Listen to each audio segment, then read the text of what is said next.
당신 혼자라도 빨리 탈출하세요. 아니야. 나는 당신 없이는 못 가. 강민철은 아내가 창밖을 바라보는 뒷모습을 보는 순간 자신의 심장이 얼어붙는 것을 느꼈습니다. 모스크바의 밤은 깊었고 영하 20도의 냉기가 창문을 타고 스며들었지만 그보다 더 차가운 것은 아내의 침묵이었습니다. 서윤아는 돌아보지도 않은 채 낮고 가라앉은 목소리로 말했습니다. 당신도 알잖아요. 그 한마디에 민철의 온몸이 굳었습니다. 6개월 동안 숨겨왔던 비밀, 다음 달 핀란드 국경을 넘기로 한 계획, 한국 국정원과의 암호화된 메시지들, 그 모든 것이 아내에게 들킨 것일까요? 아니면 윤아가 말하는 것은 다른 의미였을까요? 민철은 입을 열려다 다물었습니다. 15년간 외교관으로 살아오면서 수많은 협상 테이블에 앉았지만 지금 이 순간만큼 말을 꺼내기 두려운 적은 없었습니다. 윤아는 여전히 창밖만 바라보고 있었고 그녀의 어깨는 미세하게 떨리고 있었습니다. 대체 두 사람은 어떻게 이 지경까지 오게 된 것일까요? 한때 평양에서 가장 선망받던 외교관 부부가 왜 서로에게 진실을 말하지 못한 채 각자의 탈출을 꿈꾸게 된 것일까요? 그 이야기를 지금부터 들려드리겠습니다. 혹시 시간 여유가 되신다면 구독과 좋아요 부탁드려도 될까요? 그리고 지금 이 사연을 어느 지역에서 듣고 계신지 댓글로 남겨주시면 그곳으로 따뜻한 인사를 전하고 싶습니다. 이야기는 그날 아침부터 시작됩니다. 모스크바의 새벽은 칼날처럼 차갑게 민철의 뺨을 때렸고 그는 대사관으로 향하는 길에서 자신의 발자국 소리만 들으며 걸었습니다. 15년이라는 시간이 그의 등을 짓누르고 있었습니다. 대학을 졸업하고 외무성에 배치받았을 때만 해도 조국을 위해 일한다는 자부심이 가슴을 뜨겁게 했던 기억이 아직 남아 있었지만 지금은 그 열기가 온데간데 없이 사라져버렸습니다. 대사관 건물이 보이자 민철은 걸음을 멈추고 한숨을 내쉬었습니다. 저 건물 안에서 오늘도 보위원 박철호의 차가운 시선을 견뎌내야 하고 평양에서 온 비합리적인 지시들을 읽어야 하고 동료들의 불안한 눈빛을 외면해야 했습니다. 대사관에 도착한 민철은 늘 하던 대로 출근부에 서명을 했고 자신의 사무실로 향했습니다. 복도를 지나는 동안 몇몇 동료들과 눈이 마주쳤지만 아무도 먼저 말을 걸지 않았습니다. 다들 알고 있었습니다. 한 달 전 경제 담당 참사관이었던 리성만이 평양으로 긴급 소환된 뒤 돌아오지 않았다는 것을요. 그가 무슨 잘못을 했는지는 아무도 몰랐지만 그것이 더 두려운 일이었습니다. 민철은 자신의 책상에 앉아 컴퓨터를 켰고 평양에서 온 이메일들을 하나씩 읽기 시작했습니다. 대부분 무의미한 보고 요청과 형식적인 지시사항들이었지만 그 사이사이에 끼어있는 감시의 냄새를 민철은 정확히 느낄 수 있었습니다. 점심시간이 되자 민철은 대사관 밖으로 나왔습니다. 평소라면 동료들과 함께 식사를 했겠지만 오늘은 혼자 걷고 싶었습니다.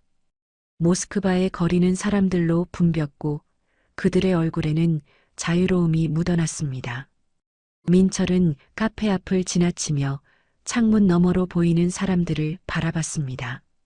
누군가는 노트북을 펼쳐놓고 일을 하고 있었고 누군가는 친구와 웃으며 대화를 나누고 있었습니다.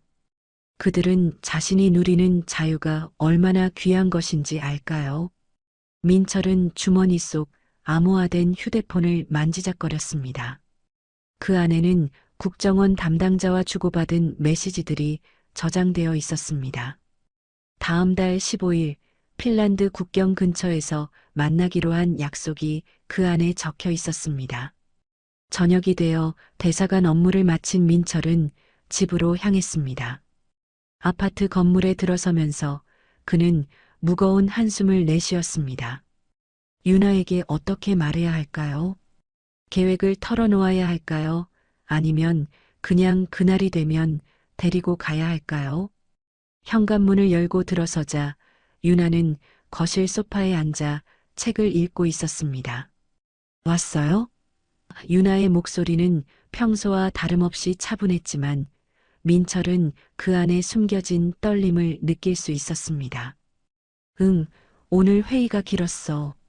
민철은 코트를 벗으며 대답했고 유나는 고개만 끄덕였습니다. 저녁을 먹는 동안 두 사람은 거의 말이 없었습니다. 유나가 만든 김치찌개와 밥이 상에 올랐지만 민철은 맛을 느낄 수 없었습니다. 유나도 마찬가지였습니다. 그녀는 숟가락을 들었다 놓기를 반복했고 가끔 창밖을 바라봤습니다. 무슨 생각해? 민철이 물었을 때 유나는 잠시 망설이다 대답했습니다. 별 생각 없어요. 하지만 그것은 거짓말이었고 두 사람 모두 그 사실을 알고 있었습니다. 식사를 마치고 설거지를 하는 유나의 뒷모습을 바라보던 민철은 문득 3년 전 이곳 모스크바에 처음 도착했던 날을 떠올렸습니다. 그때 유나는 웃고 있었고 새로운 도시에 대한 기대로 눈이 반짝였습니다. 하지만 지금 그녀의 눈에서는 그런 빛을 찾아볼 수 없었습니다. 민철은 소파에 앉아 텔레비전을 켰지만 화면에 나오는 러시아 뉴스의 내용은 귀에 들어오지 않았습니다. 그저 시간이 흐르기만을 기다렸습니다. 밤이 깊어지고 민철은 침대에 누웠지만 잠이 오지 않았습니다. 옆에 누운 유나도 잠들지 못한 채 천장만 바라보고 있었습니다. 얼마나 시간이 흘렀을까요? 유나가 조용히 일어나 거실로 나갔고 민철도 뒤따라 일어났습니다. 유나는 창가에 서서 모스크바의 밤을 바라보고 있었습니다. 민철이 다가가 물었습니다. 무슨 생각해? 유나는 돌아보지 않은 채 그 낮고 가라앉은 목소리로 대답했습니다. 당신도 알잖아요. 민철의 심장이 멎는 것 같았습니다. 유나는 천천히 고개를 돌려 민철을 바라봤고 그녀의 눈에는 눈물이 고여 있었습니다.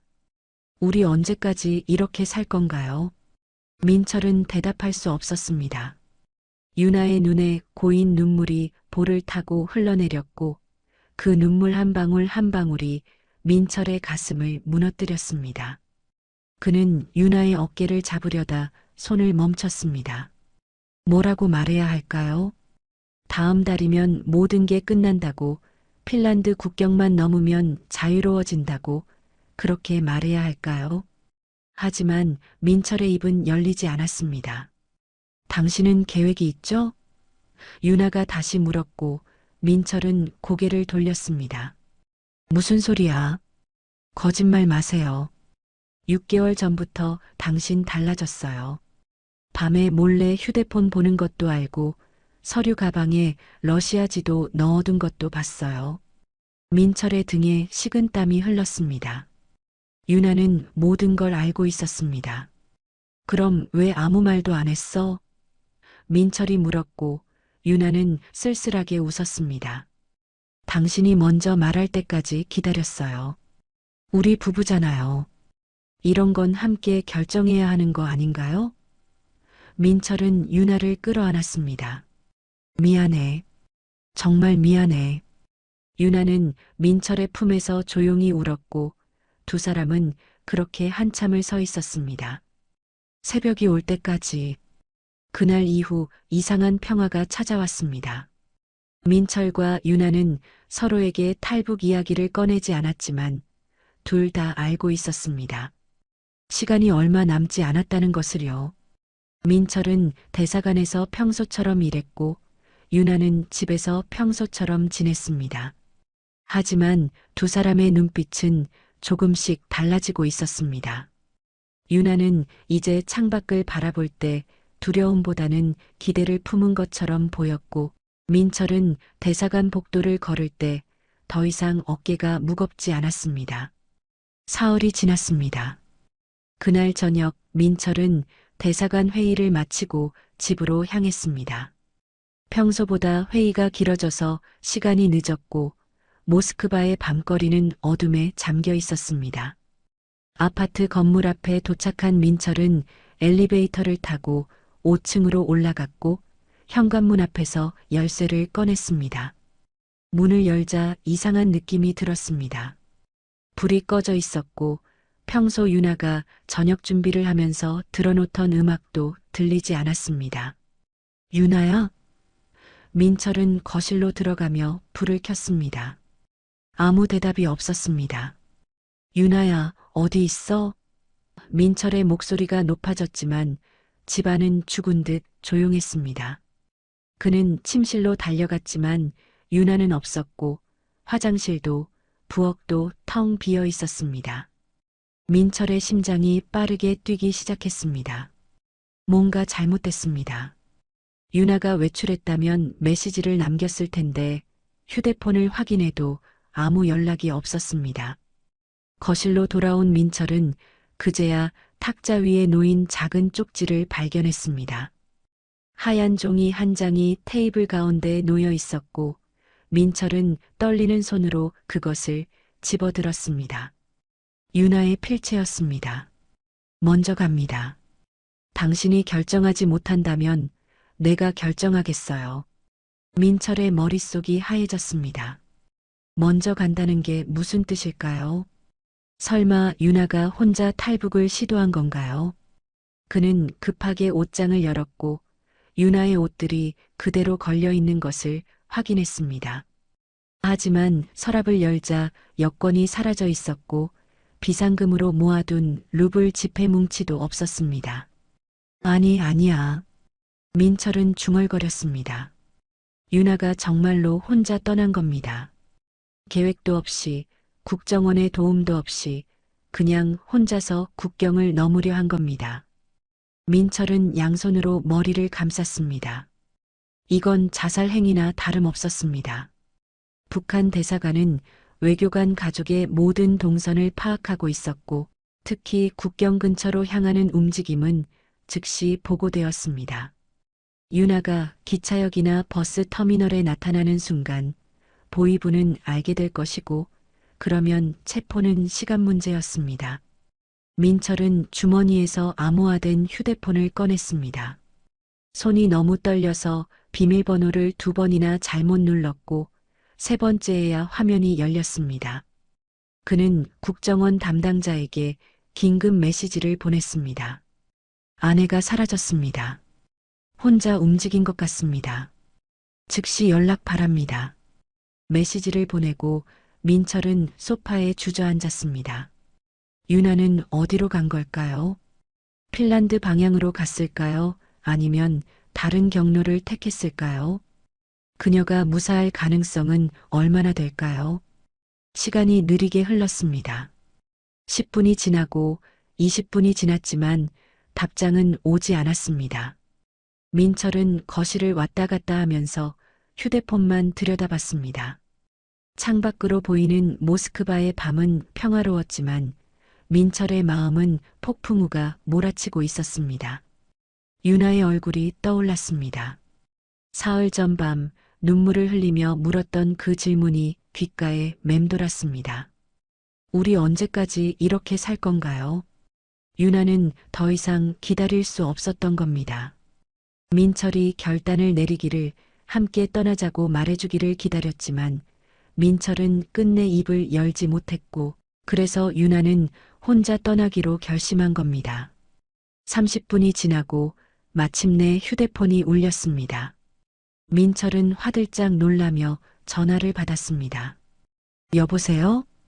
강민철 씨, 김재현입니다. 국정원 담당자의 목소리는 차갑고 단호했습니다. 부인이 사라졌다는 메시지 받았습니다.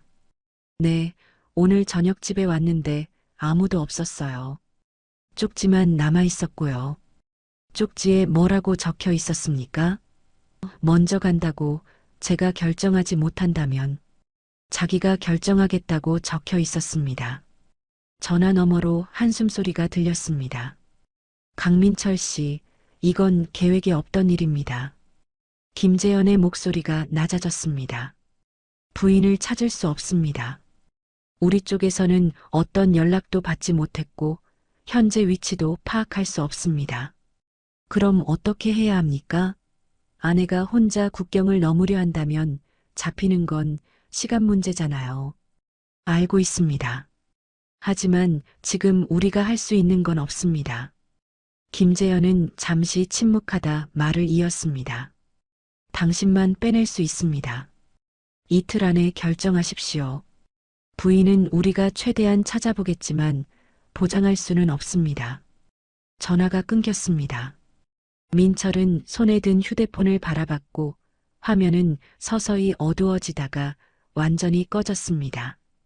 당신만 빼낼 수 있다는 김재현의 말이 귓가에서 메아리 쳤고 그 말의 의미를 이해하는 순간 민철의 다리에서 힘이 빠졌습니다. 소파에 주저앉은 그는 고개를 떨구고 양손으로 얼굴을 감쌌습니다. 이틀 안에 결정하라는 것은 곧 유나를 포기하고 혼자 살아남으라는 뜻이었습니다. 국정원은 유나를 찾을 수 없다고 했고 찾을 의지도 없어 보였습니다. 계획에 없던 변수였고 위험 부담이 너무 컸기 때문입니다. 민철은 천천히 고개를 들어 거실을 둘러봤습니다. 유나가 좋아하던 커튼, 함께 골랐던 소파, 테이블 위에 놓인 유나의 찻잔이 보였고 그 모든 것들이 민철의 가슴을 짓눌렀습니다. 혼자 탈출한다는 것은 유나를 버리는 것과 같았습니다.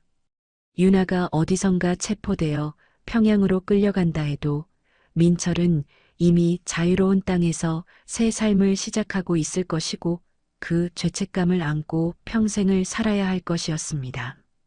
하지만 여기 남아서 유나를 기다린다고 해서 그녀를 구할 수 있을까요? 오히려 두 사람 모두 평양으로 끌려가 고문을 당하고 정치범 수용소로 보내질 가능성이 더 높았습니다. 시계를 보니 밤 11시였습니다.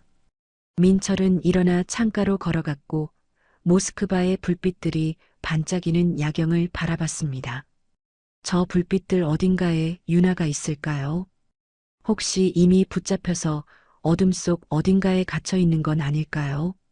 민철은 주먹으로 창틀을 쳤고 둔한 통증이 손등을 타고 올라왔지만 마음의 고통에 비하면 아무것도 아니었습니다.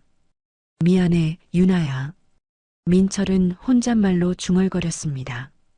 내가 겁쟁이라서, 내가 결정을 못해서 이렇게 된 거야. 밤은 더디게 흘렀습니다.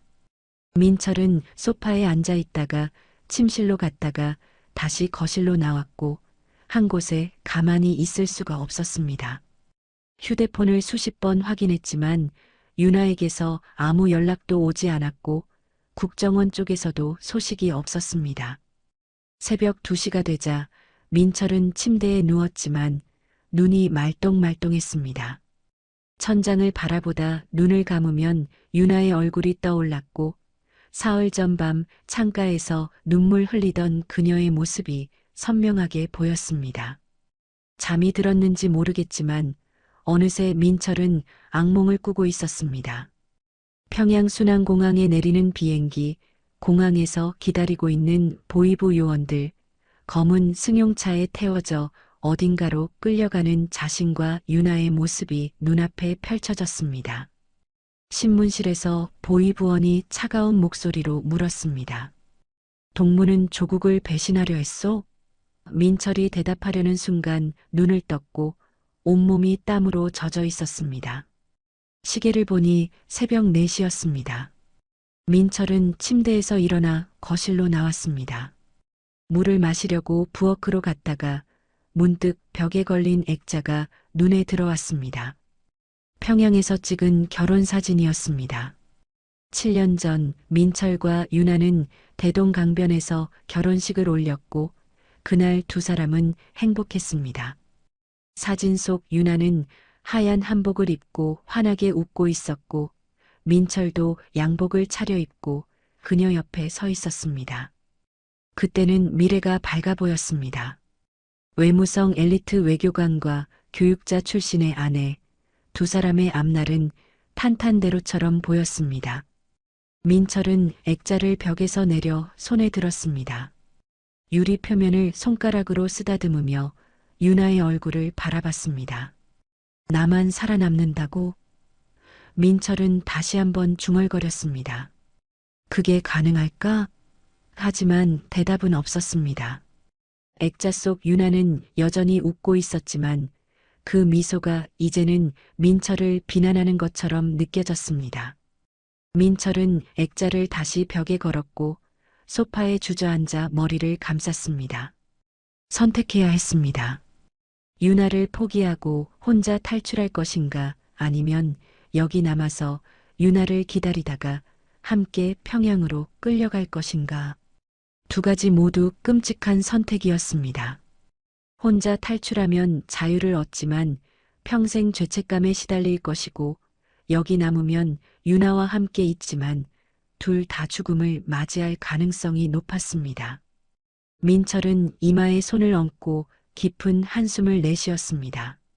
새벽 5시가 되자 창밖이 서서히 밝아오기 시작했습니다.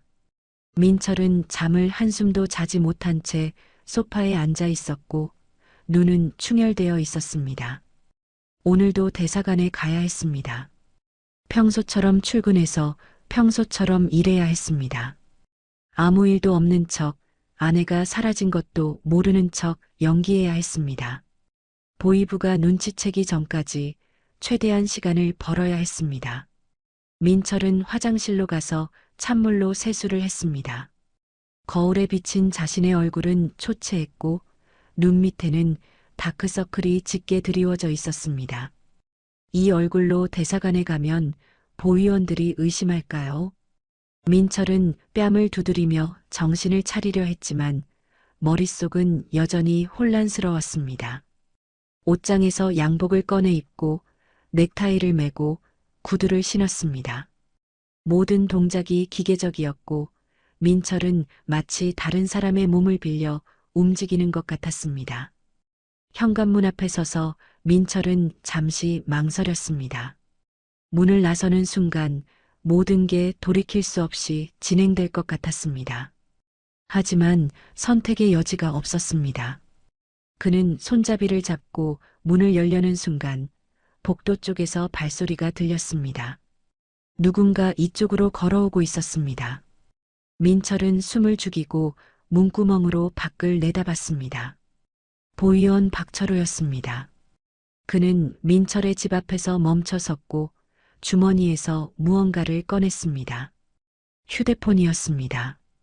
그는 화면을 보며 무언가 확인하더니 고개를 끄덕이고 민철의 현관문을 두드렸습니다.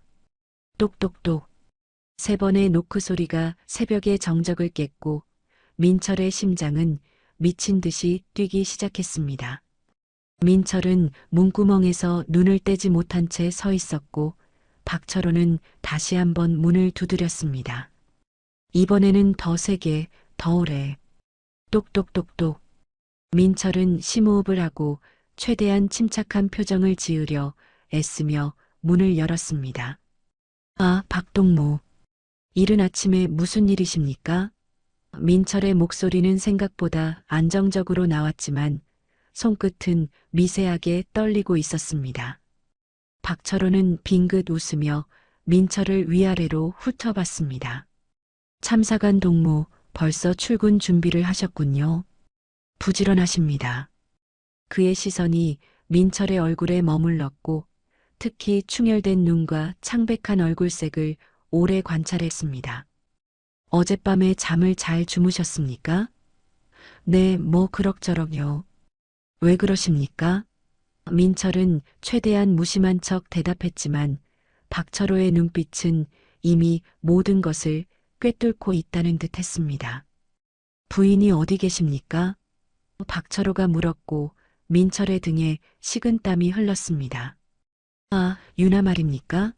친구를 만나러 갔습니다. 친구요? 박철호는 고개를 갸웃거렸습니다. 이른 새벽에 친구를 만나러 가셨단 말입니까? 아니, 어제 저녁부터요. 오랜만에 만나는 친구라 늦게까지 있을 거라고 했습니다. 민철은 거짓말을 이어갔지만 자신의 목소리가 점점 불안정해지는 것을 느낄 수 있었습니다. 박철호는 더 이상 웃지 않았습니다.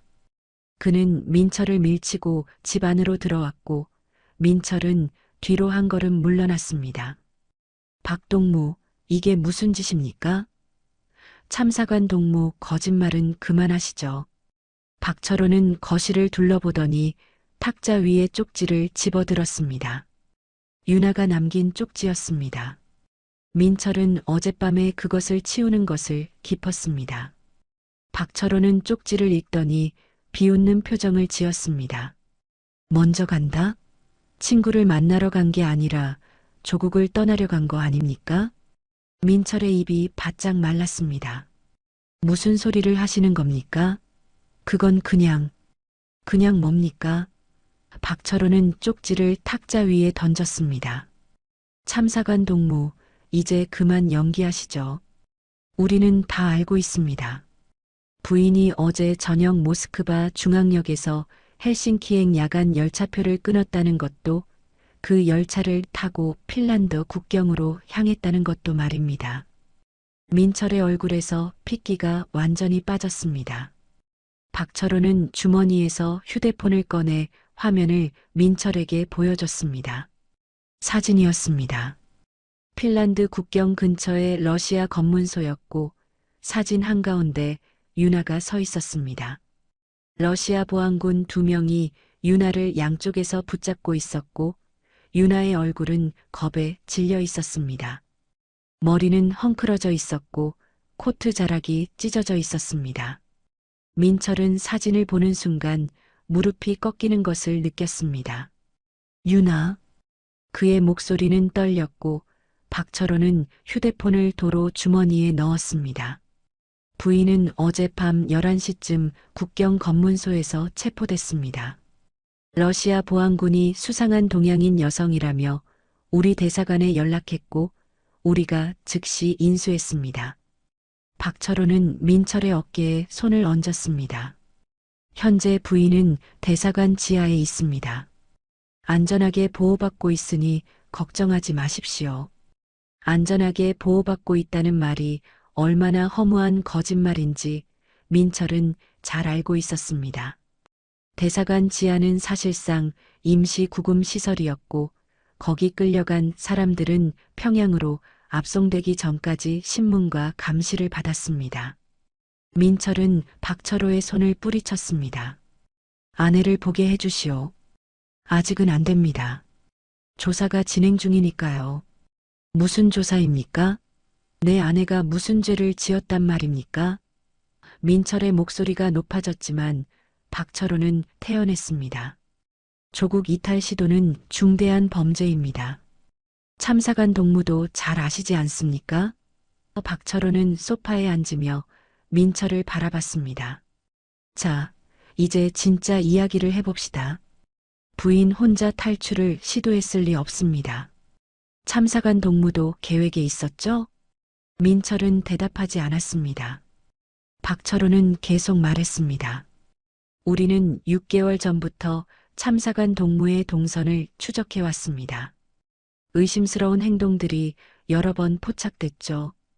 대사관 업무와 관계없는 장소 방문, 암호화된 메시지 사용 흔적, 그리고 무엇보다 참사관 동무의 눈빛이 달라졌습니다.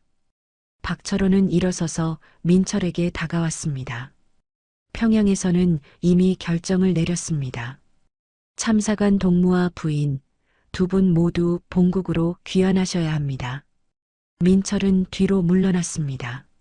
언제입니까? 모레입니다. 특별기가 준비되고 있습니다. 이틀밖에 안 남았단 말입니까? 박철호는 고개를 끄덕였습니다. 네, 48시간입니다.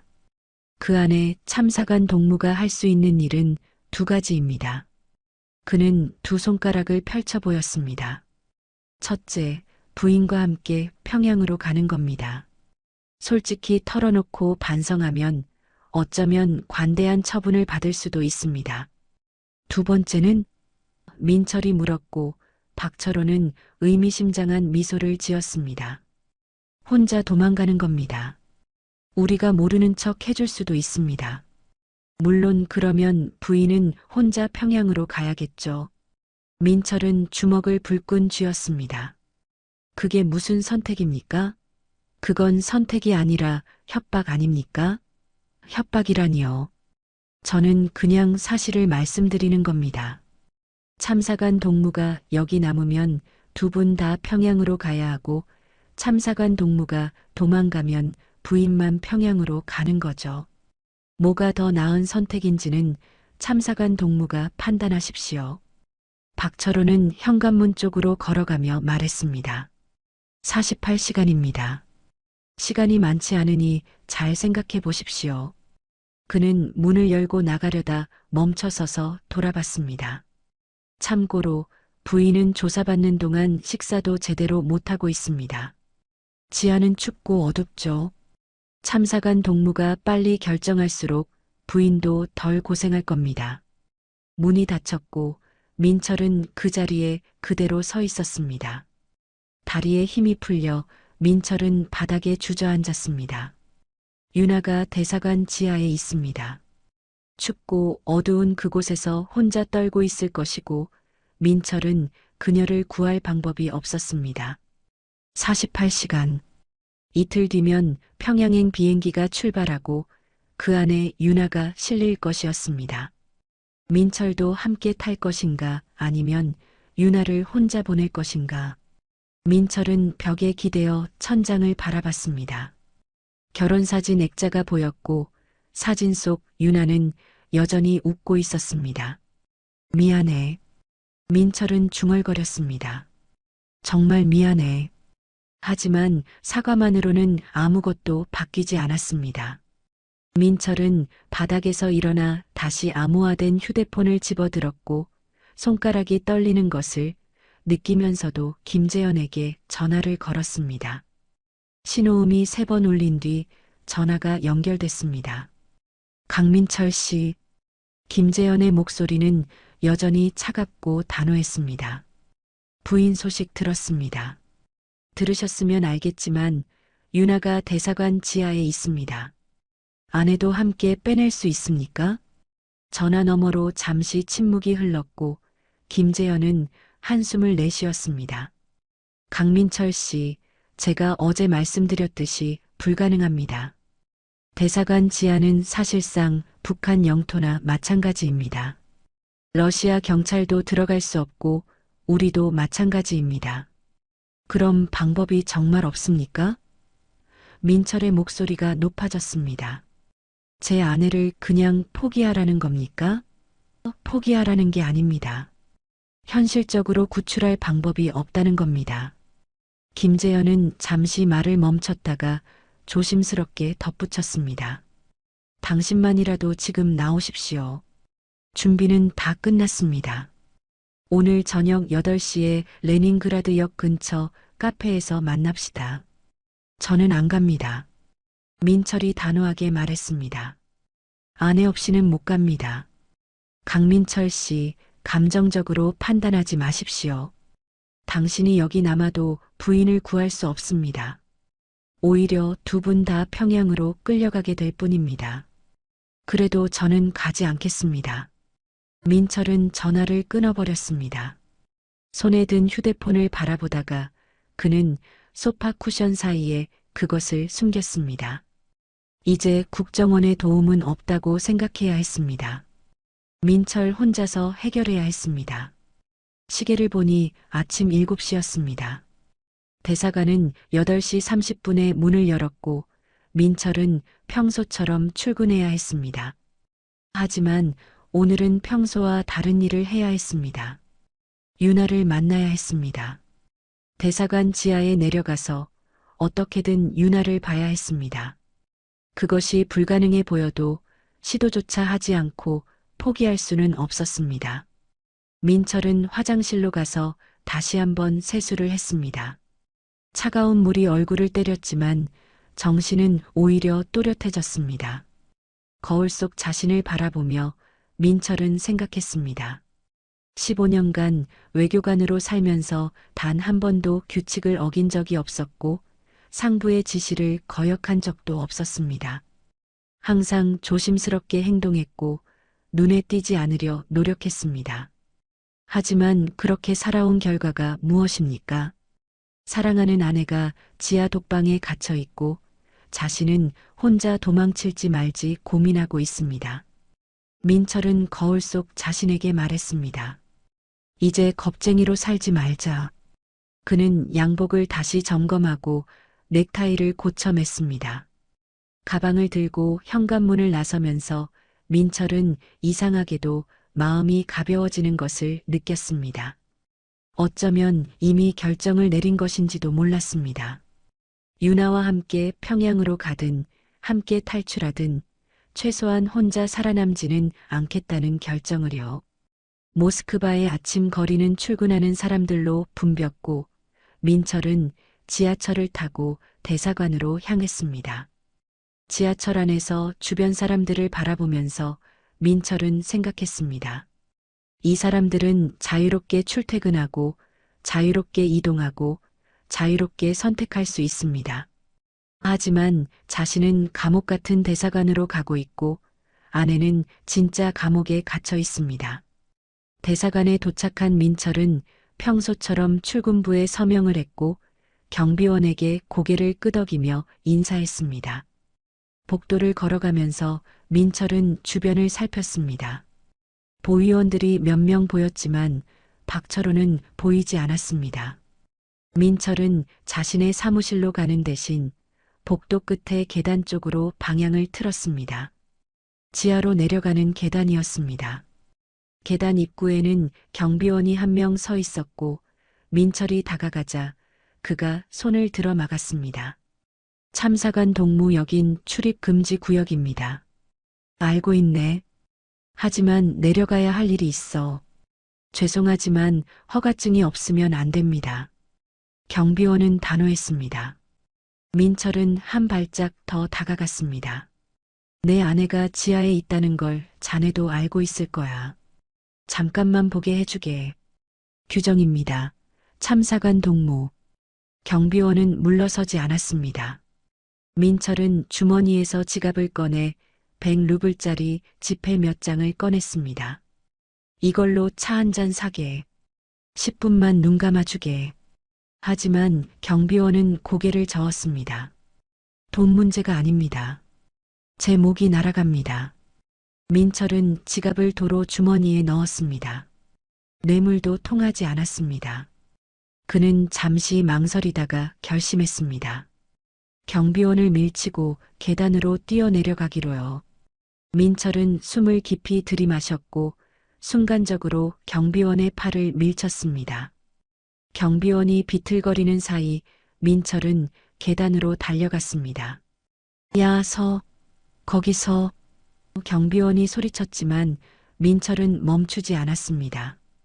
계단을 3칸씩 뛰어내려가면서 민철의 심장은 터질 것처럼 뛰었습니다. 지하로 내려가는 계단은 생각보다 길었고 벽면의 페인트는 벗겨져 있었습니다. 지하 1층에 도착하자 복도가 보였습니다. 형광등이 깜빡거리는 복도 양쪽에는 철문들이 늘어서 있었고 보위원 2명이 복도 가운데 서 있었습니다. 민철이 계단에서 나타나자 그들은 놀란 표정으로 달려왔습니다. 참사관 동무 여긴 어떻게 들어왔습니까? 내 아내를 보게 해주시오. 민철이 말했지만 보위원들은 그의 팔을 붙잡았습니다. 규정 위반입니다. 올라가셔야 합니다. 민철은 팔을 뿌리치려 했지만 보위원들의 힘이 더 셌습니다. 그들은 민철을 계단 쪽으로 끌고 가려 했고 민철은 발버둥쳤습니다. 놓으시오. 내 아내를 보게 해달라고. 민철의 목소리가 복도에 울려 퍼졌습니다. 철문 뒤 어딘가에서 유나가 이 소리를 듣고 있을까요? 민철은 더 크게 소리쳤습니다. 유나야, 유나야, 들리면 대답해. 복도 끝에 철문 하나가 조금 열렸고 다른 보위원이 얼굴을 내밀었습니다. 조용히 하시오. 여긴 조사 중인 구역이오. 하지만 민철은 멈추지 않았습니다. 내 아내를 보게 해주시오. 그의 목소리에는 더 이상 두려움이 없었습니다. 15년간 억눌러왔던 모든 감정이 한꺼번에 터져나왔고 민철은 보위원들의 소나기에서 몸부림치며 계속 소리쳤습니다. 그때 복도 저편에서 다른 목소리가 들렸습니다. 그만. 박철호였습니다. 그는 천천히 걸어오면서 보위원들에게 손짓했습니다. 나주게. 보위원들이 민철의 팔을 놓자 민철은 비틀거리다 벽에 기댔습니다. 박철호는 민철 앞에 서서 그를 내려다봤습니다. 참사관 동무, 이게 무슨 짓입니까? 아내를 보게 해주시오. 민철이 다시 말했고 박철호는 고개를 저었습니다. 안 된다고 했습니다. 그럼 나를 죽이시오. 아내를 못 보고는 여기서 안 나갑니다. 민철의 눈빛은 진지했습니다. 박철호는 민철을 한동안 바라보다가 한숨을 내쉬었습니다. 5분입니다.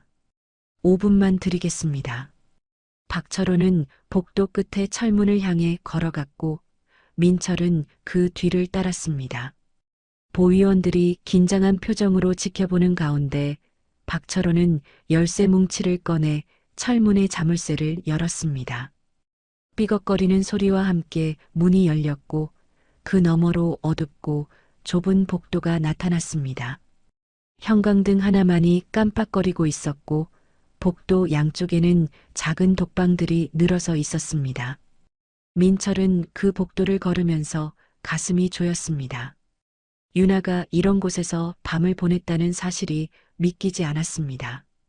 박철호는 복도 중간쯤에서 멈춰섰고 왼쪽의 철창문을 가리켰습니다. 여기입니다. 5분 뒤에 다시 오겠습니다. 그는 민철을 혼자 남겨두고 복도 입구로 돌아갔고 민철은 철창문 앞에 섰습니다. 작은 창문을 통해 안을 들여다보자 어둠 속에서 유나의 모습이 보였습니다. 그녀는 시멘트 바닥에 앉아 무릎을 끌어안고 있었고 머리를 숙이고 있어서 얼굴이 보이지 않았습니다. 유나야. 민철이 조용히 불렀고 유나는 고개를 들었습니다. 창백한 얼굴, 부은 눈, 헝클어진 머리 하지만 그녀의 눈빛은 여전히 살아있었습니다. 유나는 민철을 보자 천천히 일어나 철창 쪽으로 걸어왔고 두 사람은 철창을 사이에 두고 마주 섰습니다. 당신 어떻게 여기까지? 유나의 목소리는 쉬어 있었습니다. 경비를 뚫고 내려왔어. 너를 봐야 했어. 민철은 철창 사이로 손을 내밀었고 유나도 손을 내밀어 민철의 손을 잡았습니다.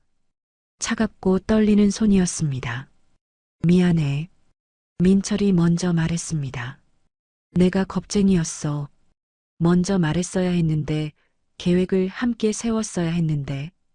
유나는 고개를 저었습니다. 아니에요. 나도 겁쟁이였어요. 혼자 도망치려 했잖아요. 왜 그랬어? 왜 나한테 말하지 않았어?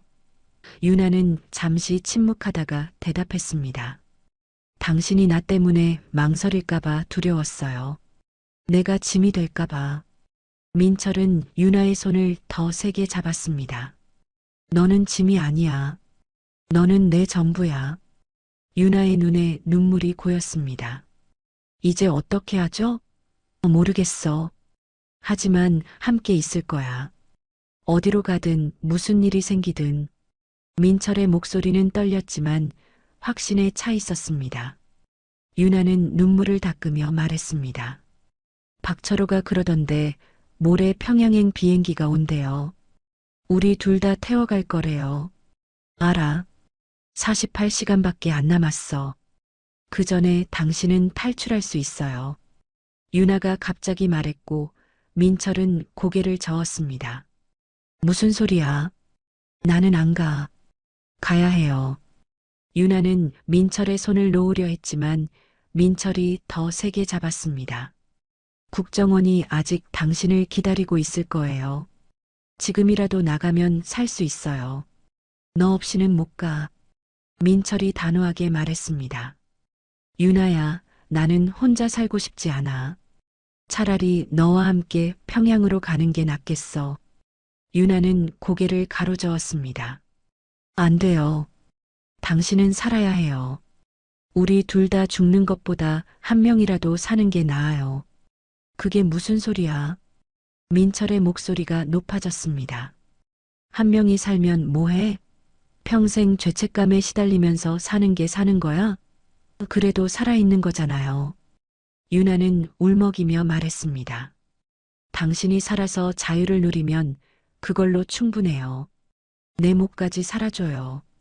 민철은 철창을 붙잡고 이마를 철창에 댔습니다. 안 돼. 그건 안 돼. 두 사람은 한참 동안 아무 말도 하지 못했고 그저 서로의 손만 꽉 잡고 있었습니다. 시간이 흘렀습니다. 얼마나 지났을까요? 복도 입구에서 박철호의 목소리가 들렸습니다. 시간입니다. 참사관 동무. 하지만 민철은 움직이지 않았습니다. 유나가 먼저 손을 놓았습니다. 가요. 그리고 생각해봐요. 제발. 유나야. 약속해줘요. 생각이라도 해본다고. 민철은 대답할 수 없었습니다. 박철호가 다가와 민철의 어깨를 잡았습니다. 나가셔야 합니다. 민철은 뒤를 돌아보며 유나를 바라봤고 유나는 눈물을 흘리며 그를 보고 있었습니다. 복도를 걸어 나오면서 민철의 발걸음은 무거웠습니다. 철문을 나서자 박철호가 말했습니다. 생각할 시간은 내일 저녁까지입니다. 그때까지 결정하십시오. 민철은 대답하지 않고 계단을 올라갔습니다. 지상으로 올라오니 대사관 직원들이 수군거리고 있었고 민철이 지하로 난입한 소문이 이미 퍼진 것 같았습니다. 하지만 민철은 신경 쓰지 않았습니다. 그는 자신의 사무실로 돌아가 문을 닫았고 책상에 앉아 머리를 감쌌습니다. 유나의 얼굴이 떠올랐습니다. 철창 너머로 본 그 창백한 얼굴, 부은 눈, 떨리는 손, 하지만 무엇보다 그녀가 한 말이 귓가에 맴돌았습니다. 당신은 살아야 해요. 한 명이라도 사는 게 나아요. 유나는 자신을 희생해서라도 민철이 살기를 바라고 있었습니다. 하지만 민철은 그럴 수 없었습니다. 유나 없는 자유가 무슨 의미가 있을까요? 혼자 한국 땅을 밟는다 해도 매일 밤 유나를 생각하며 괴로워할 것이고 평생 그 죄책감에서 벗어나지 못할 것입니다. 민철은 창밖을 바라봤습니다. 모스크바의 하늘은 회색빛이었고 차가운 바람이 창문을 흔들었습니다. 내일 저녁까지, 그때까지 결정해야 했습니다. 혼자 탈출할 것인가, 유나와 함께 평양으로 갈 것인가. 두 가지 모두 견딜 수 없는 선택이었지만 선택하지 않을 수는 없었습니다. 그때 갑자기 대사관 밖에서 요란한 소리가 들렸습니다. 경적 소리, 급제동하는 차량 소리, 그리고 사람들의 고함 소리. 민철은 창문으로 달려가 밖을 내다봤습니다. 대사관 정문 앞에 러시아 경찰 차량 여러 대가 서 있었고 경찰관들이 차에서 내리고 있었습니다. 대사관 경비원들이 황급히 정문을 닫으려 했지만 경찰들은 이미 문 앞에 도착해 있었습니다. 무슨 일일까요? 민철은 사무실 문을 열고 복도로 나갔습니다. 다른 직원들도 모두 창문으로 몰려가 밖을 보고 있었고 보위원들이 분주하게 움직이고 있었습니다. 누군가 소리쳤습니다. 러시아 경찰이 왜 여기 온 거야? 박철호가 계단을 뛰어 올라오며 휴대폰으로 통화하고 있었습니다. 예, 대사동지. 러시아 경찰이 포위했습니다. 이유는 아직 모릅니다. 민철은 다시 창문으로 가서 밖을 보았습니다. 경찰 차량들 사이에서 한 남자가 내렸습니다. 양복을 입은 동양인 남자였고 그가 대사관 정문을 향해 걸어오는 모습이 보였습니다. 민철은 그 남자의 얼굴을 알아봤습니다. 김재현이었습니다. 민철의 심장이 빠르게 뛰기 시작했습니다. 국정원 담당자가 왜 여기 온 것일까요? 그것도 러시아 경찰과 함께. 민철은 창문에 바짝 붙어서 밖을 지켜봤고 김재현은 러시아 경찰대장으로 보이는 남자와 함께 대사관 정문 앞까지 걸어왔습니다. 북한 경비원 2명이 정문을 막아섰지만 러시아 경찰관들이 그들을 제지했습니다. 잠시 실랑이가 벌어지다가 대사관 안에서 대사대리가 급히 나왔습니다. 무슨 일입니까? 대사대리의 목소리가 건물 안까지 들렸습니다. 여긴 조선민주주의인민공화국 대사관입니다. 함부로 들어올 수 없습니다. 러시아 경찰대장이 서류 뭉치를 꺼내 보여줬고 대사대리는 그것을 받아들고 읽기 시작했습니다. 그의 얼굴이 점점 굳어졌고 뒤에 서 있던 박철호도 다가와 서류를 함께 읽었습니다. 복도에 서 있던 민철은 그들의 표정만으로도 무언가 중대한 일이 벌어지고 있다는 것을 알 수 있었습니다. 김재현이 입을 열었고 그의 목소리는 차분하지만 단호했습니다. 강민철 참사관과 그 배우자 서윤아 씨를 대한민국 정부의 보호 아래 두겠습니다.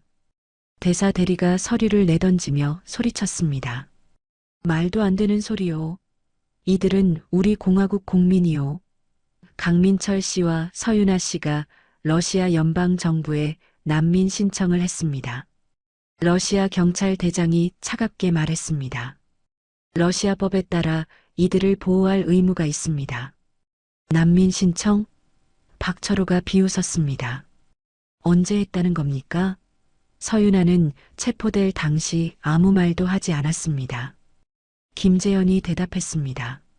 서윤아 씨가 핀란드 국경 검문소에서 러시아 보안군에게 직접 요청했습니다. 북한으로 송환되면 생명이 위험하다고 한국으로 보내달라고 말입니다.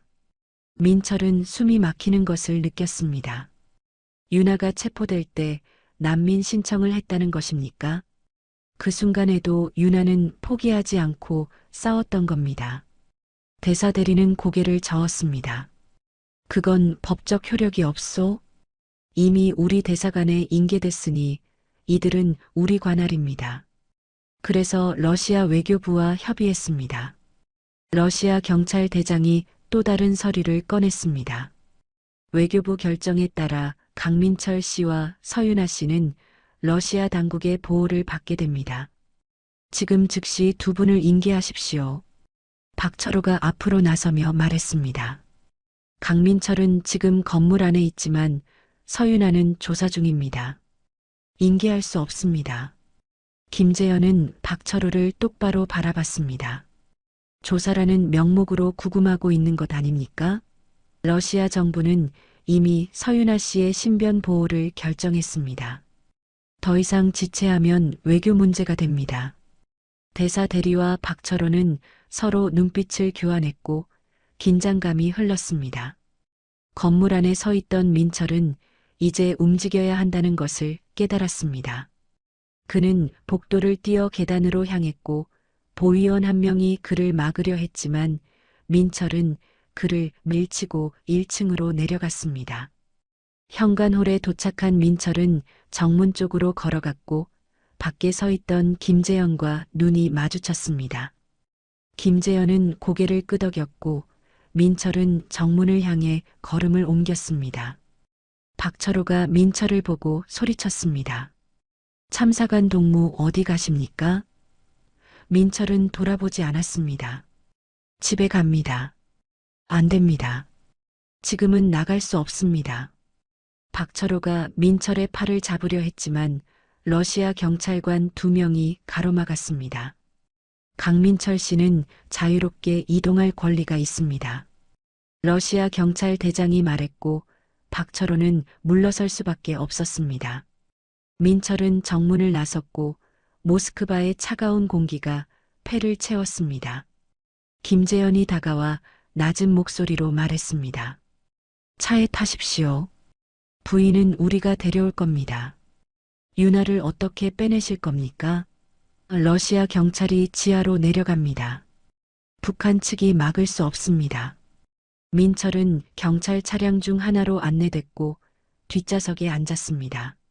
창문 너머로 대사관 정문이 보였고 러시아 경찰관 넷이 건물 안으로 들어가는 모습이 보였습니다.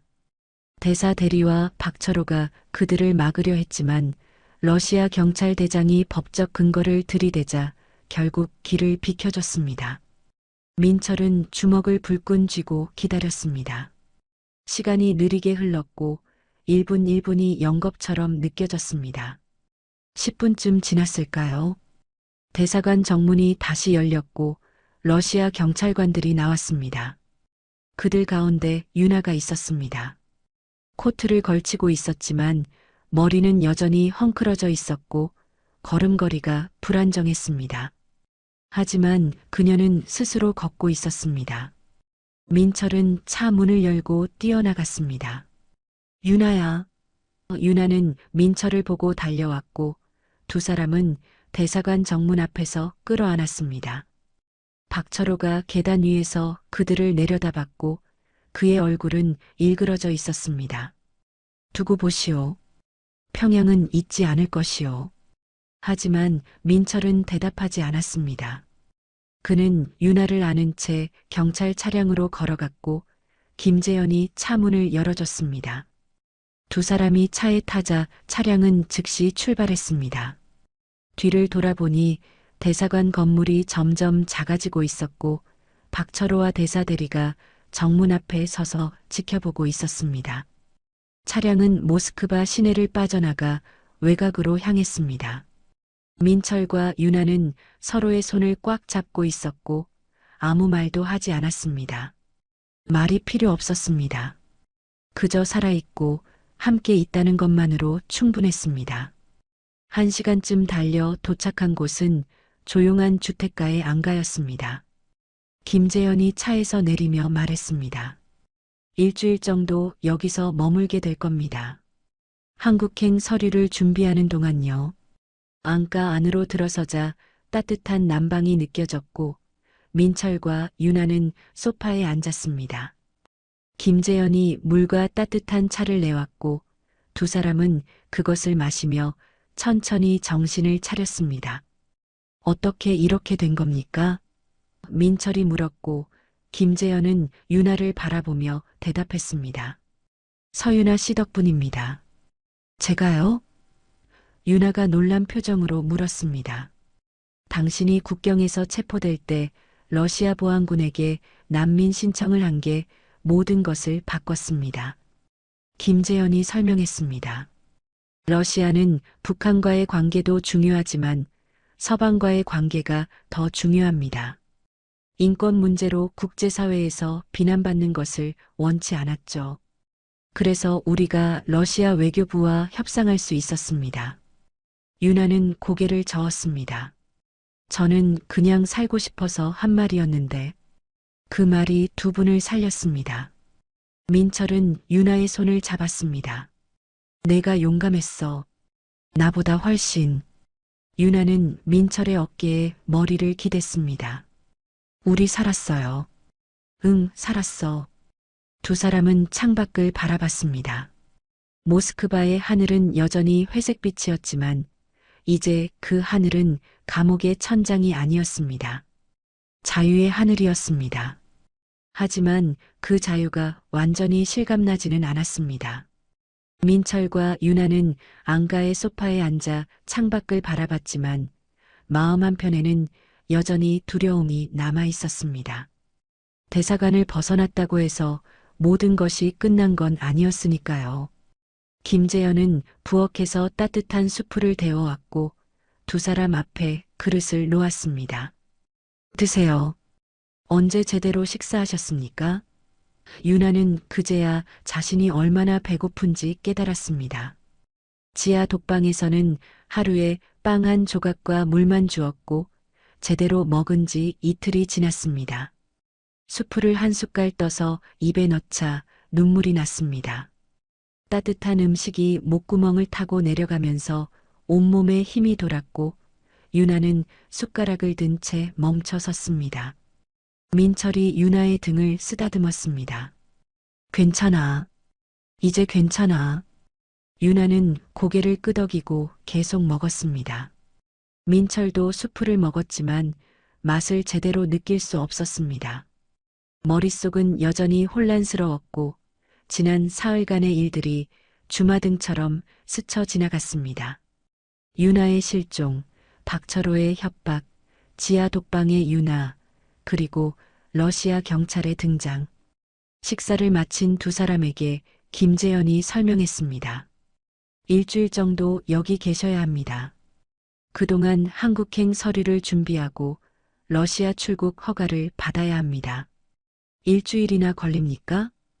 민철이 물었고 김재현은 고개를 끄덕였습니다. 외교적 절차가 필요합니다. 러시아 외교부, 내무부, 그리고 우리 정부 사이에 조율이 있어야 하니까요. 그 사이에 북한 측이 우리를 다시 찾으러 오는 건 아닙니까? 유나가 불안한 목소리로 물었습니다. 그럴 수 없습니다. 김재현이 안심시켰습니다.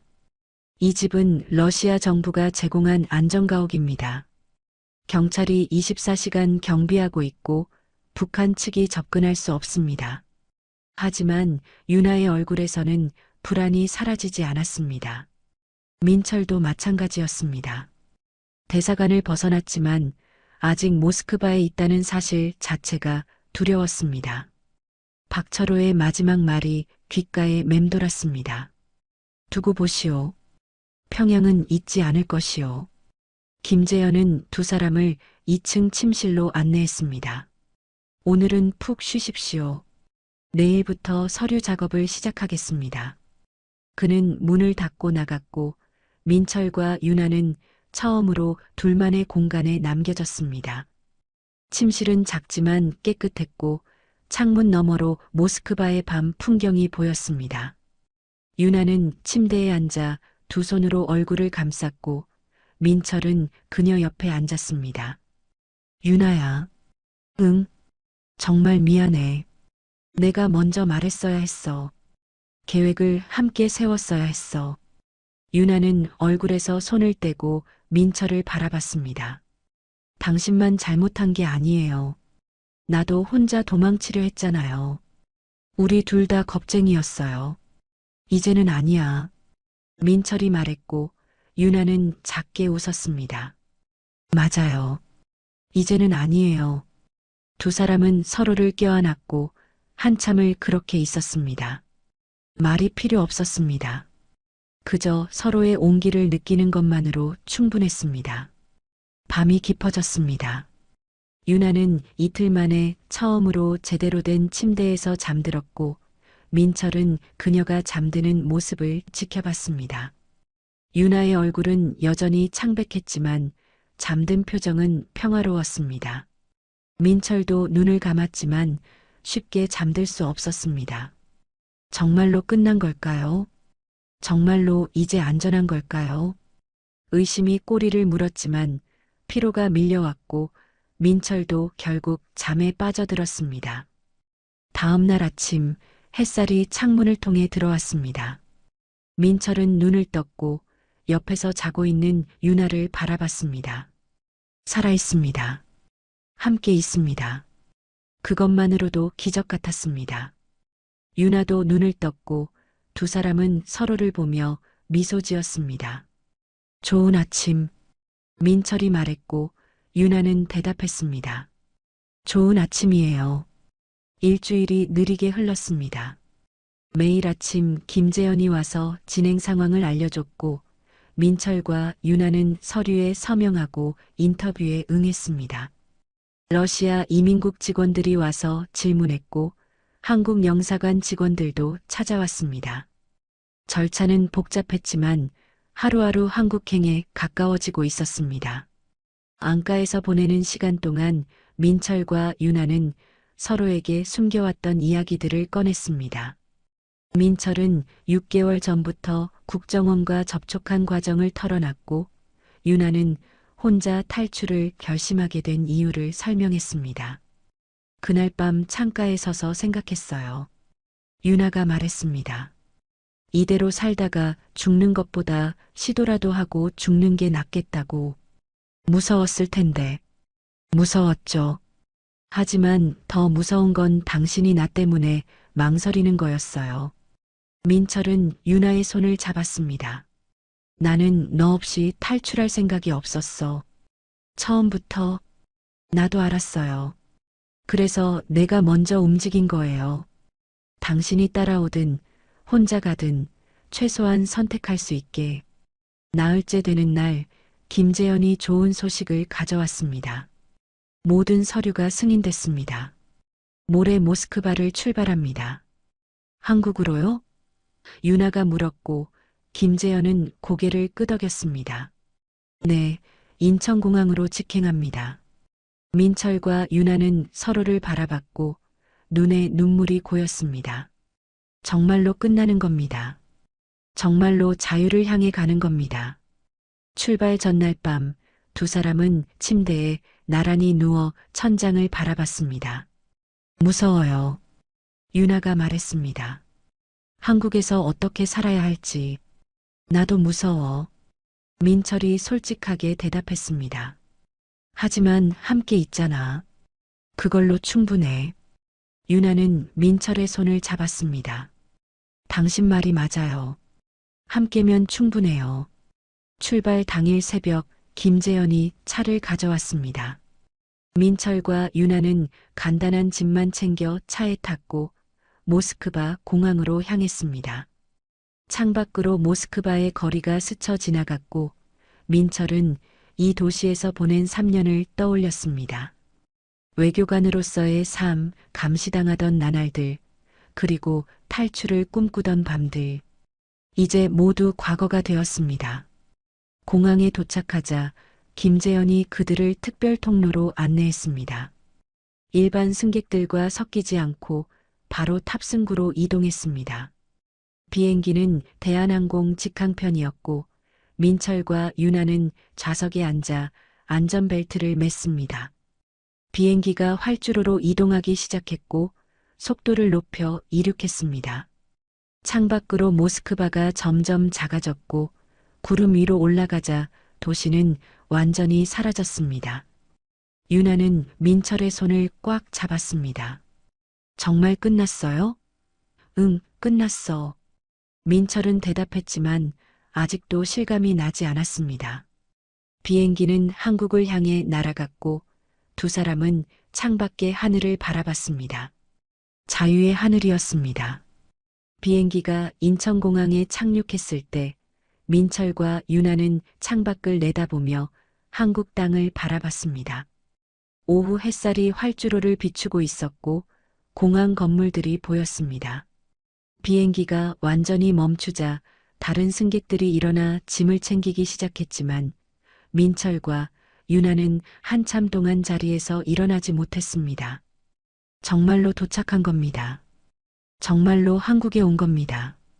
유나의 눈에서 눈물이 흘러내렸고 민철은 그녀의 손을 잡았습니다.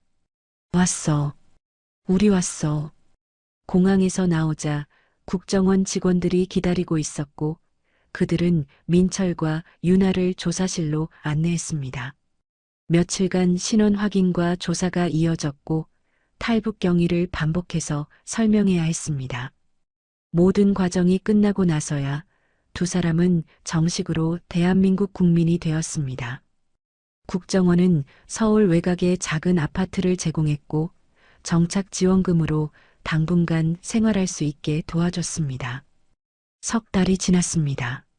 하지만 적응은 생각보다 훨씬 어려웠습니다. 민철은 밤마다 악몽을 꿨습니다. 평양행 비행기, 박철호의 차가운 눈빛, 지하 독방의 철창, 그 모든 것이 꿈속에서 되살아났습니다. 비명을 지르며 깨어나면 온몸이 땀으로 젖어 있었고 유나가 그를 안아주며 괜찮다고 속삭였습니다. 여기 있어요. 우리 한국에 있어요.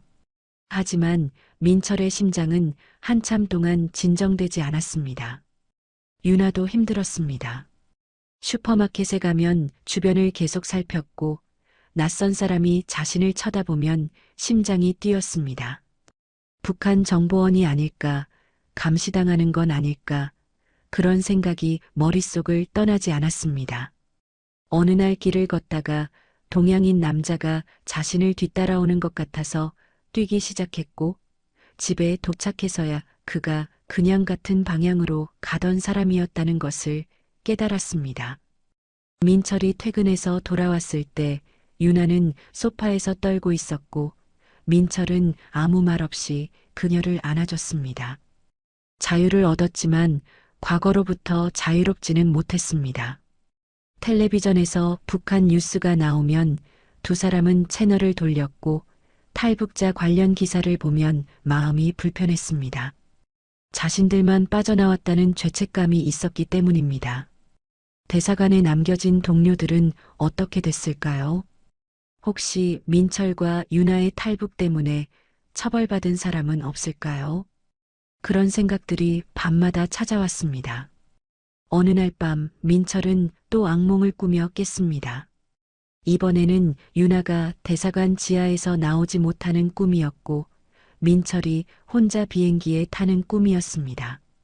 깨어난 민철은 거실로 나가 물을 마셨고 창밖을 바라봤습니다. 서울의 불빛들이 반짝이고 있었지만 민철의 마음은 여전히 어두웠습니다. 유나가 잠옷 차림으로 거실로 나왔고 민철 옆에 앉았습니다. 또 꿈 꿨어요? 응. 무슨 꿈이었어요? 민철은 잠시 망설이다 대답했습니다. 너를 두고 혼자 탈출하는 꿈이었어. 비행기에서 내려다보니 너는 대사관 앞에 서서 날 보고 있었어. 유나는 민철의 손을 잡았습니다. 하지만 현실은 달라요. 우리 함께 있잖아요. 알아. 머리로는 알아. 하지만 가슴이 자꾸 불안해. 유나는 민철을 안았습니다. 나도 그래요. 나도 매일 불안해요. 길 가다가 누가 날 감시하는 것 같고 밤에 누가 문 두드리면 심장이 터질 것 같아요. 두 사람은 한참 동안 서로를 안고 있었습니다. 말이 필요 없었습니다. 서로가 겪고 있는 고통을 이해하고 있었고 그것만으로도 위안이 되었습니다. 우리 언제쯤 괜찮아질까요? 유나가 물었고 민철은 솔직하게 대답했습니다. 모르겠어. 하지만 언젠가는 괜찮아지겠지. 얼마나 걸릴까요? 그것도 모르겠어. 1년? 2년? 10년? 유나는 작게 웃었습니다. 10년이나요? 어쩌면 평생일 수도 있어. 하지만 우리 함께 있잖아. 다음 날 아침 민철은 일자리를 알아보러 나갔습니다. 외교관 경력이 있었지만 북한 출신이라는 이력 때문에 취직은 쉽지 않았습니다. 몇 군데 면접을 봤지만 결과는 좋지 않았고 민철은 지쳐서 집으로 돌아왔습니다. 유나는 저녁을 준비하고 있었고 민철을 보자 미소 지었습니다. 어떻게 됐어요? 잘 안 됐어. 다들 경력은 좋다고 하는데 막상 채용은 안 하더라고.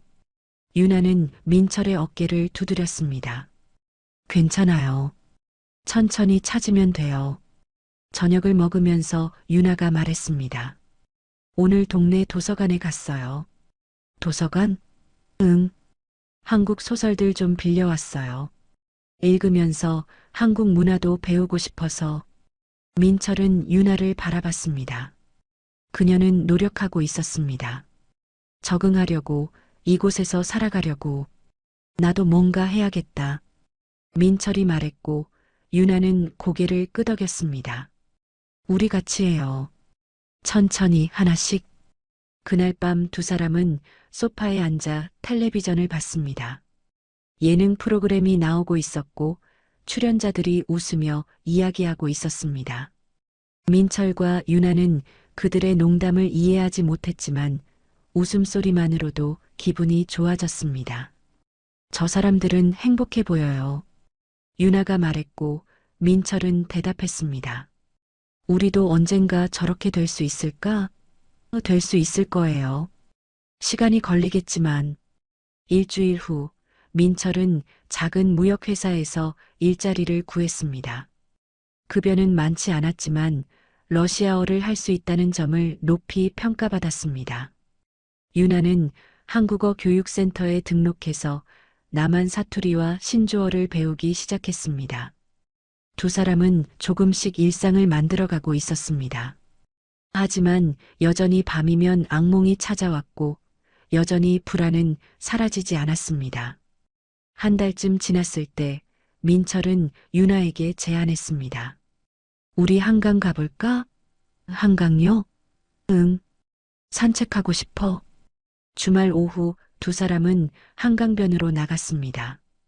강물은 고요하게 흐르고 있었고 자전거를 타는 사람들과 조깅하는 사람들이 보였습니다. 민철과 유나는 천천히 걸었고 아무 말도 하지 않았습니다. 그저 강물을 바라보고 바람을 느끼고 함께 있는 것만으로 충분했습니다. 해가 지기 시작했고 하늘이 주황빛으로 물들었습니다. 유나가 멈춰서서 민철을 바라봤습니다. 우리 살아있어요. 응. 그리고 함께 있어요. 맞아. 유나는 민철의 손을 잡았습니다. 그럼 괜찮은 거예요. 민철은 유나를 안았습니다. 그래, 괜찮은 거야. 강물은 계속 흘렀고 서울의 불빛들이 하나둘 켜지기 시작했습니다. 민철과 유나는 한강변 벤치에 앉아 그 불빛들을 바라봤습니다. 저 너머 어딘가에는 평범한 사람들이 평범한 저녁을 보내고 있을 것이고 누군가는 퇴근길에 피곤함을 느끼고 있을 것이고 누군가는 가족과 저녁 식사를 준비하고 있을 것입니다. 그 모든 평범함이 민철과 유나에게는 기적처럼 느껴졌습니다. 강물 위로 유람선이 지나갔고 그 배 안에서 들리는 웃음소리가 바람에 실려왔습니다. 자전거를 타고 지나가는 연인들, 강아지를 산책시키는 노부부, 조깅하는 젊은이들, 그 모든 것이 자유로웠습니다. 유나가 조용히 물었습니다. 당신이 나를 포기하고 혼자 탈출했다면 어땠을까요? 민철은 강물을 바라보며 잠시 생각했습니다. 물결이 일렁이고 그 위로 도시의 불빛이 부서져 반짝였습니다. 원망했을 거야. 민철이 솔직하게 대답했습니다. 아니, 원망보다는 이해했을 거야. 하지만 동시에 평생 죄책감 속에 살았을 거고 결국 나 자신을 용서하지 못했을 거야. 매일 아침 눈 뜰 때마다 너를 생각했을 거고 밤마다 지하 독방에 갇힌 너를 떠올렸을 거야. 유나는 고개를 끄덕였습니다. 나도 마찬가지예요. 혼자 도망칠 때 당신 생각에 발이 떨어지지 않았어요. 기차역까지 가는 내내 뒤돌아갈까 고민했어요. 표를 끊고 플랫폼에 섰을 때도 기차에 올라탔을 때도 계속 당신 얼굴이 보였어요. 왜 안 돌아왔어? 민철이 물었고 유나는 한숨을 내쉬었습니다. 겁이 났으니까요. 당신이 나 때문에 망설일까봐, 나 때문에 기회를 놓칠까봐. 내가 먼저 떠나면 당신은 선택할 수밖에 없잖아요. 혼자라도 살아남아야 한다고 생각했어요. 민철은 유나의 손을 잡았습니다. 결국 우리는 선택할 수 없었던 거야. 무슨 뜻이에요? 혼자 살 수 없었다는 거지. 너 없이 자유로워지는 게 불가능했던 거야. 김재현이 혼자 나오라고 했을 때 나는 단 1초도 고민하지 않았어. 너 없이는 못 간다고 즉시 대답했어. 유나는 작게 웃었습니다. 저도 국경에서 잡혔을 때 생각했어요. 이제 끝이구나. 평양으로 끌려가겠구나. 하지만 동시에 안도했어요. 당신이 혼자 탈출하지 않아도 되겠구나. 나 때문에 괴로워하지 않아도 되겠구나. 바보 같은 생각이었네. 민철이 웃었고 유나도 따라 웃었습니다. 맞아요. 우리 둘 다 바보였어요. 두 사람은 서로를 바라봤고 그 눈빛에는 더 이상 두려움이 없었습니다. 대신 무언가 단단한 것이 자리 잡고 있었습니다. 신뢰였을까요? 아니면 사랑이었을까요? 아마 둘 다였을 겁니다. 민철은 유나의 어깨에 팔을 두르고 다시 강물을 바라봤습니다. 우리는 선택할 수 없었어. 그래서 지금 여기 함께 있는 거고. 시간이 더 흘렀습니다. 봄이 왔습니다. 한강변에는 벚꽃이 피었고 민철과 유나는 다시 그곳을 찾았습니다. 악몽은 여전히 가끔 찾아왔지만 빈도가 줄어들었고 불안도 조금씩 가라앉고 있었습니다. 민철은 회사에서 인정받기 시작했고 상사가 그의 러시아 실력을 높이 평가해 중요한 프로젝트를 맡겼습니다. 유나는 한국어 실력이 늘어 이제는 뉴스를 이해할 수 있게 되었고 한국 드라마를 보면서 웃을 수 있게 되었습니다. 두 사람은 천천히, 아주 천천히 이곳의 사람이 되어가고 있었습니다. 벚꽃 아래를 걸으며 유나가 말했습니다. 예전에는 자유가 뭔지 몰랐어요. 그냥 북한을 떠나는 게 자유인 줄 알았어요. 국경만 넘으면 모든 게 해결될 줄 알았죠. 지금은 알아요. 자유는 두려움 없이 걸을 수 있는 거예요. 감시당하지 않고 생각할 수 있는 거예요. 아침에 일어나서 오늘 뭐 할까 고민할 수 있는 거예요. 그리고 무엇보다 유나는 민철을 바라봤습니다. 선택할 수 있는 거예요. 누구와 함께 할지, 어떻게 살아갈지, 무엇을 꿈꿀지. 민철은 고개를 끄덕였습니다. 맞아. 우리는 이제 외교관도 북한 국민도 아니야. 누구의 감시도 받지 않고 누구에게 충성할 필요도 없어. 그럼 뭐예요? 유나가 물었고 민철은 잠시 생각하다 대답했습니다. 그냥 서로를 선택한 두 사람이야. 강민철과 서유나. 과거가 아니라 미래를 향해 걷는 두 사람. 어제가 아니라 내일을 이야기할 수 있는 사람들.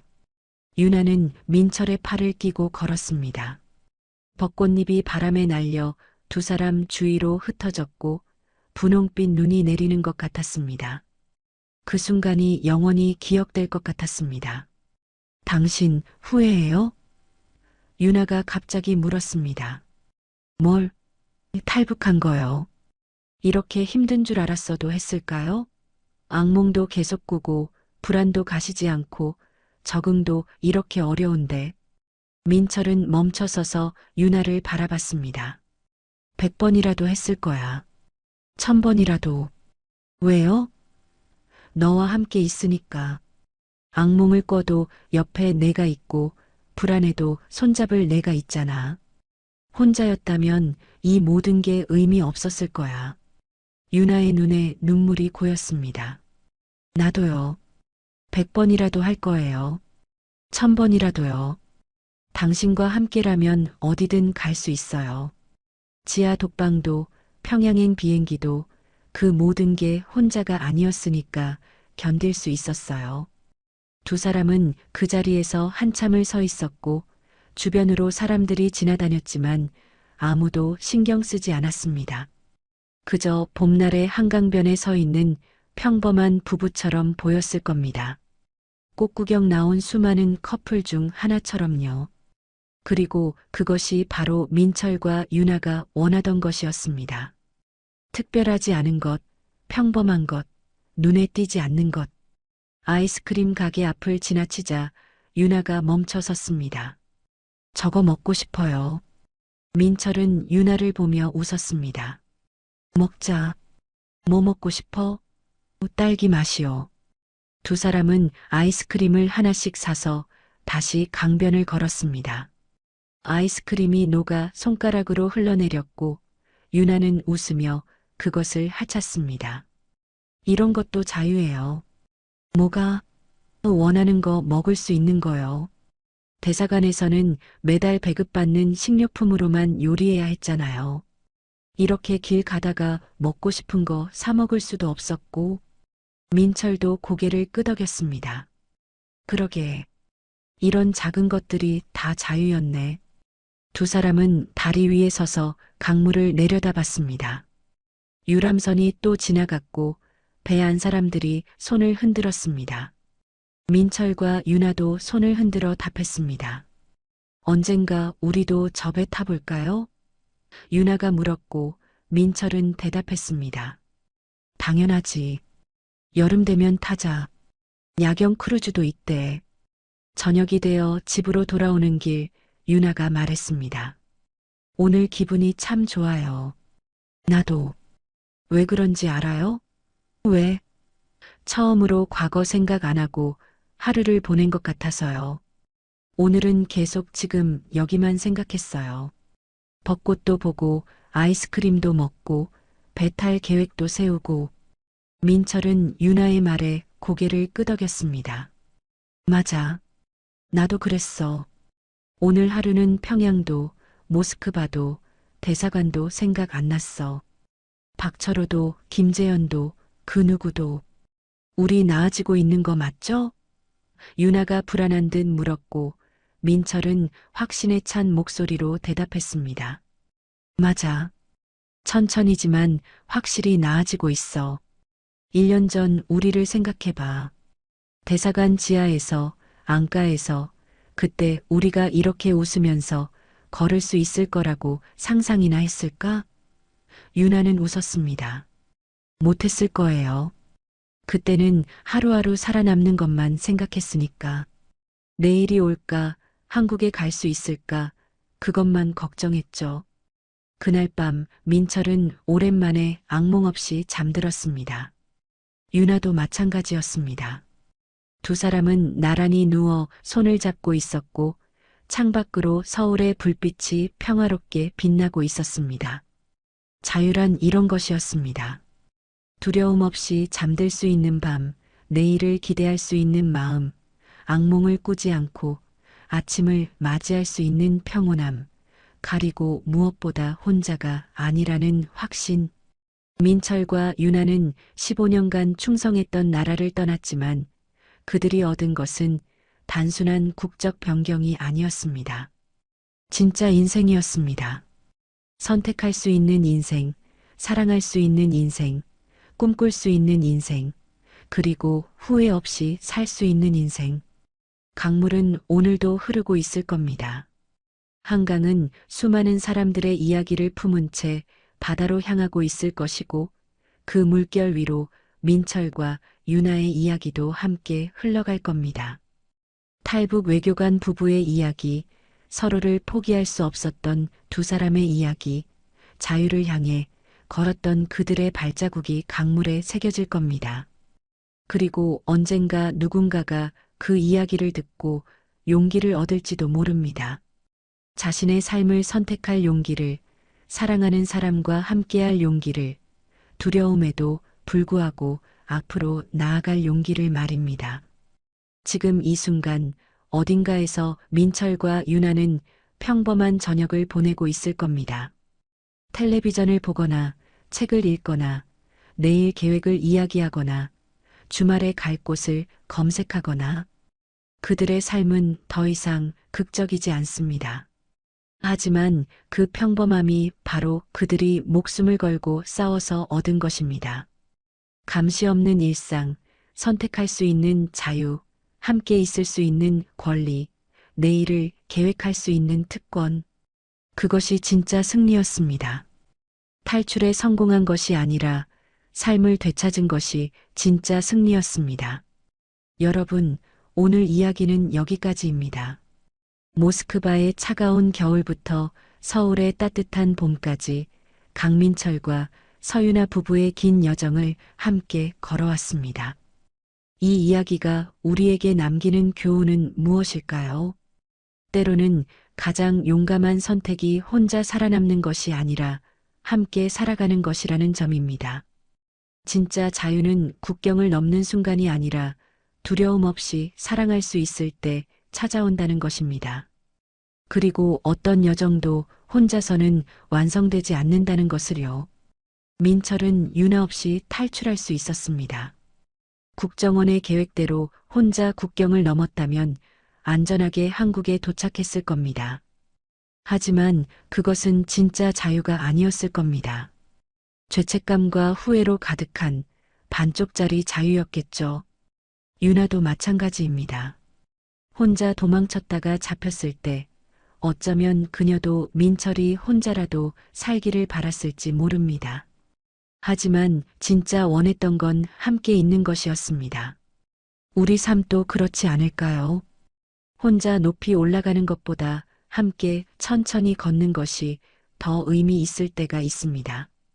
혼자 먼저 도착하는 것보다 손잡고 함께 도착하는 것이 더 아름다울 때가 있습니다. 민철과 유나가 우리에게 보여준 것은 바로 그런 삶의 지혜입니다. 이 사연이 마음에 와닿으셨다면 구독과 좋아요로 응원해 주시면 감사하겠습니다. 여러분의 작은 관심이 더 많은 이야기를 전하는 힘이 됩니다. 댓글로 여러분의 생각도 나눠주시면 좋겠습니다. 오늘도 이 사연을 끝까지 들어주셔서 고맙습니다. 다음 사연에서 또 만나 뵙겠습니다.